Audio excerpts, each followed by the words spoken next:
jechoota gootota Oromoo walaa barsiifnu.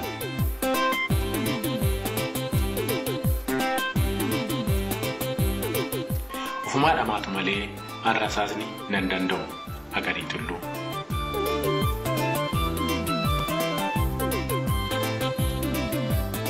Gabrummaarra duuti bilisummaadha elemoo qilxuu.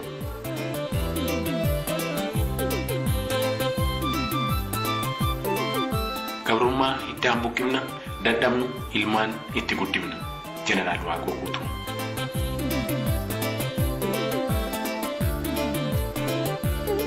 Boolla yookaan goodaa tokko keessatti yeroo lama hin ciniinamiin jaarraa abbaa gadaa.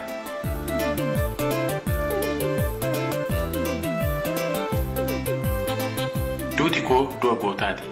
Dhiigni kiyya dhiiga tasa dhangala'e miti. Dhiiga saba kiyya bilisoomsuuf lola'edha. Maammoo Mazammar.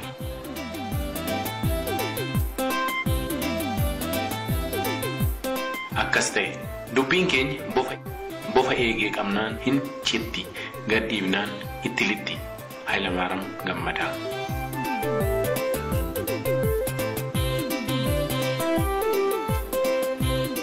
Qawwee qofaatu bilisa nu baasa. Ilfinash Qannoo.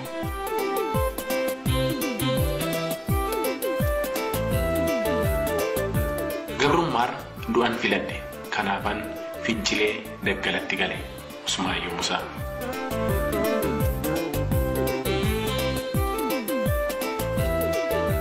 Kan keessa beekuuf lolli tapha Abishee Garbaa.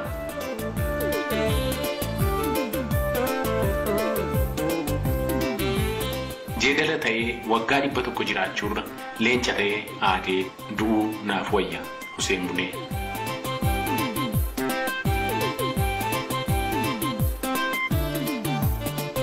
Yoomillee Itoophiyummaa dura Oromummaa koon dursa.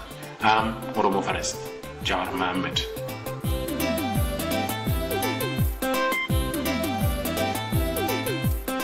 Namni seenaa hin beekne bishaan gabatee irraati gara argetti jaallata. Eebbisaa Addunyaa.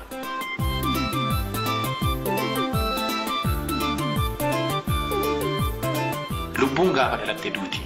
Du'a sodaa haqarraa hin dabiin Haajii Adamsaa Addoo.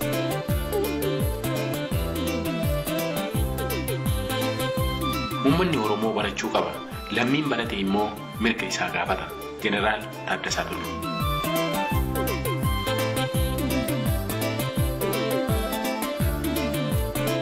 Aggaamanii dhiisuun diina ofitti goobsuudha hangaatuu caalaa.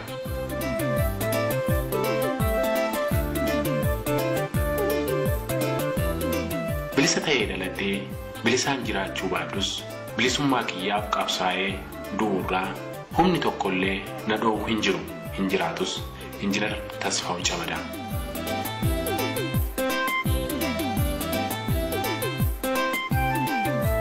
Gara itti deemtu baruu yoo feete eenyu akka taateef eessaa akka dhufte beeki. Haguma beeknu walii qooduun gaariidha. Galatoomaa horaa bulaa.